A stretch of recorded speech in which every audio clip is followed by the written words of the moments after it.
ऐसा वाक्य द्रौपदी ने सुना, एक बार तो उसे लगा कि किसी और वस्तु विषय के लिए चर्चा हो रही होगी। माता ने कह दिया कि भिक्षा में कैसी अद्भुत वस्तु लेकर आए हैं, और माता ने भीतर से बिना देखे ही कह दिया कि जो भी लाए हो ये मेरी आज्ञा है, पांचों भाई आपस में बांट लो। और ये कहते कहते जब माता कुंती ने द्वार खोला, कुंती को पहचाना द्रौपदी ने।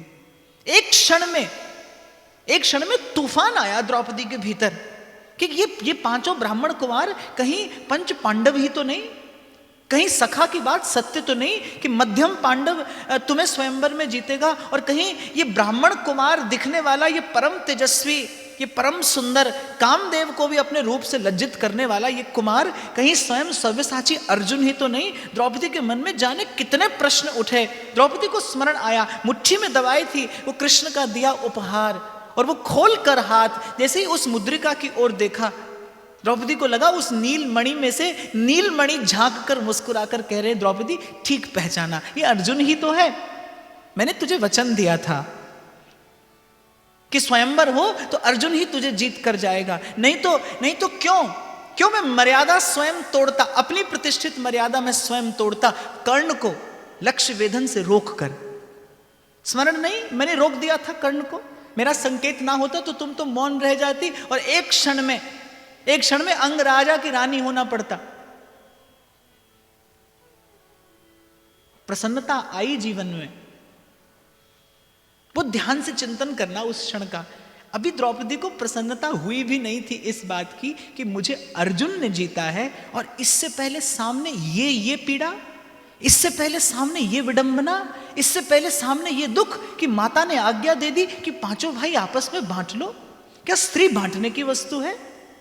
क्या स्त्री कोई वस्तु है जिसे बांट लिया जाए?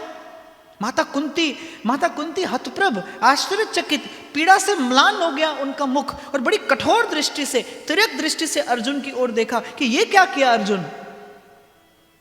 क्यों सीधे नहीं कहा कि विवाह करके द्रुपद राज नंदिनी को लेकर आए हो? अब क्या होगा यदि मेरी बात नहीं रखते तो तुम्हारा धर्म जाएगा, और मेरी बात रखते हो तो फिर पांचाली का धर्म कैसे रहेगा? ये कैसी दुविधा में, कैसे धर्म संकट में लाकर डाल दिया अर्जुन। ये कैसा विनोद किया तुमने? पांडवों का ये जीवन व्रत था कि मां के मुख से निकले शब्द कभी व्यर्थ न जाएं। पांडवों ने जीवन भर कठोर से कठोर, कठिन से कठिन पीड़ा सही। मैं अपने युवा मित्रों को यहां पर से एक संदेश देना चाहूंगा। बहुत बार कहती होगी आपकी माता आपसे कुछ कहने को, और आपको नहीं समझ आता होगा कि क्यों करना है ये हमें। मैं तो कहता हूं कि ईश्वर के लिए न सही, आपको न समझ में आ जाए उस परंपरा का मोल, उस परंपरा का सही कारण आप न जान सकें उस समय, न सही। मैं तो कहता हूं अपने माँ के हृदय की प्रसन्नता के लिए कर दीजिए। ईश्वर से कुछ मिले ना मिले, माँ के हृदय से आशीर्वाद तो मिलेगा, वो तो अधिकारी है आपको आशीर्वाद देने के। जीवन में सुख खोजा नहीं जाता, जीवन में रचा जाता है सुख छोटे छोटे कर्मों से। कितने भी बड़े भवन का स्वप्न आप देखते हो, पर भवन की रचना तो एक एक ईंट जोड़कर ही होती है ना। जीवन कितना उदार, कितना महान बने आपका, but life is made up of small things. छोटी छोटी बातों से जीवन में सुंदरता आती है। कभी माता कहे ना, कभी कह दे आपके माता पिता किसी परंपरा का पालन करने को, तो आजकल मैंने देखा कि आज की युवा पीढ़ी दूर भागती है। केवल एक बात कहकर आप आगे बढ़ जाते कि it doesn't make any sense, may be it does not, ना हो उसके पास कोई कारण, पर अपने माता पिता के हृदय की प्रसन्नता के लिए करते चले जाइए। आपको कुछ मिले ना मिले, पर माता पिता का आशीर्वाद तो मिलेगा। और मैं बहुत विश्वास पूर्वक यहां से ये बात आपको निवेदन कर रहा हूं कि मां के मुख से निकला आशीर्वाद प्रकृति में भी लौटाने की सामर्थ्य नहीं है, उसे ईश्वर को स्वीकार करना ही पड़ता है। यदि एक प्रसन्न हृदय ने आपको आशीर्वाद दिया है और देने वाली मां हो तो फिर कहना क्या, वो तो अधिकारिणी है। मातृ देवो भव, वो प्रथम गुरु है आपकी, वो प्रथम गुरु है आपकी। क्या ऐसा है जो नहीं पाया जा सकता जननी की कृपा से, जननी के शुभाशीष से। और पांडवों के जीवन की विजय का एक ये मूल कारण, जिसे शायद कभी संसार ने नहीं जाना, जिसे शायद कभी संसार ने नहीं समझा कि उनका एक जीवन व्रत था। कभी अपनी माता के शब्द को व्यर्थ नहीं जाने दिया। प्राणों की आहुति देने का समय आया, आगे आएगा, लेकिन जननी के शब्द व्यर्थ नहीं होने दिए। कल विराम के क्षणों में आपको स्मरण हो तो मैंने कहा था कृष्ण और धर्म दो नहीं है, कृष्ण और सत्य दो नहीं है। सत्यम परम धीमहि, कृष्ण ही धर्म है, धर्म ही कृष्ण है। वाल्मीकि रामायण तो कहती है रामो विग्रहवान धर्म, धर्म का विग्रहवान स्वरूप भगवान है। धर्म और भगवान दो नहीं है, एक ही है। आप ईश्वर की पूजा धर्म का पालन किए बिना करें, अर्थात आप ईश्वर के स्वरूप स्वभाव से ही परिचित नहीं। किसकी पूजा करते, कौन करता है, खबर नहीं।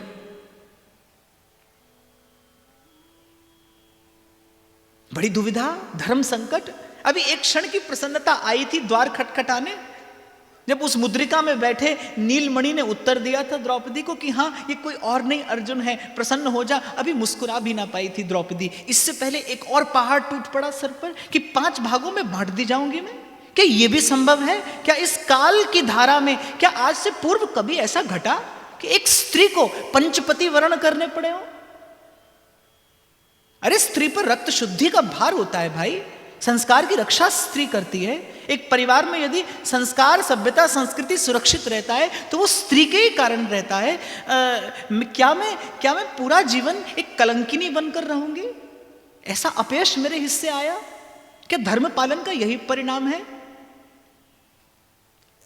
थोड़ा सा पास जाओगे ना, आपको लगेगा द्रौपदी का जीवन प्रश्नों से भरा था। विधाता ने उसके भाग्य में प्रश्न के अतिरिक्त कुछ नहीं लिखा। पीड़ित होती अपने प्रश्नों से, जूझती अपने प्रश्नों से। इस भरत वंश की सर्वश्रेष्ठ स्त्री,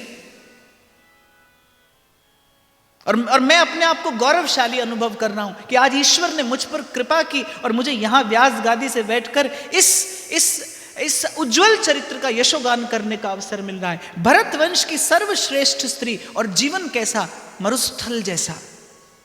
मरुस्थल,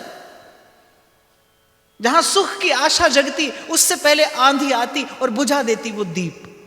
समग्र जीवन में अगर कृष्णा के मन को कभी ठौर मिली, ठिकाना मिला, तो वो एक ही स्थान था। स्मरमन कृष्णम सच्चिदानंदम, स्मरमन कृष्णम सच्चिदानंदम, स्मरमन कृष्णम सच्चिदानंदम, स्मरमन कृष्णम सच्चिदानंदम, स्मरमन कृष्णम। और उस दुविधा के, उस दुख के, उस पीड़ा के, उस वेदना के क्षण में, अरे है कौन वहां जिससे अपने मन की पीड़ा कह दूं? है कौन? अभी तो ठीक से परिचय भी नहीं हुआ था इन कुमारों से। है कौन जिससे अपने मन की पीड़ा कहूं? मूंद लिए अपने नेत्र। अरे जन्म से लेकर और जब तक श्री कृष्ण ले नहीं गए द्रौपदी को अपने परम धाम, तब तक द्रौपदी के नेत्र करुणा के, पीड़ा के अश्रुओं से भीगे ही रहे। द्रौपदी के नेत्रों के अश्रु नहीं सूखे बाप। किसे स्मरण करूं? मूंद लिए अपने नेत्र, भींच ली द्रौपदी ने अपनी वो मुट्ठी जिसमें कृष्ण के द्वारा दी गई मुद्रिका थी।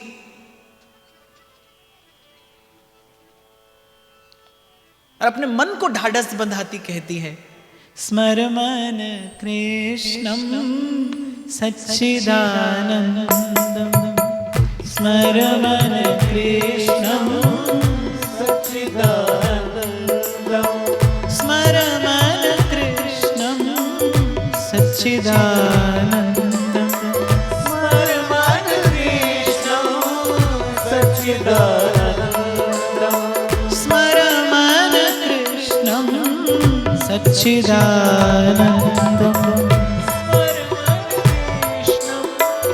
सच्चिदानंदम, स्मरमन कृष्णम सच्चिदानंदम, स्मरमन कृष्णम सच्चिदानंदम।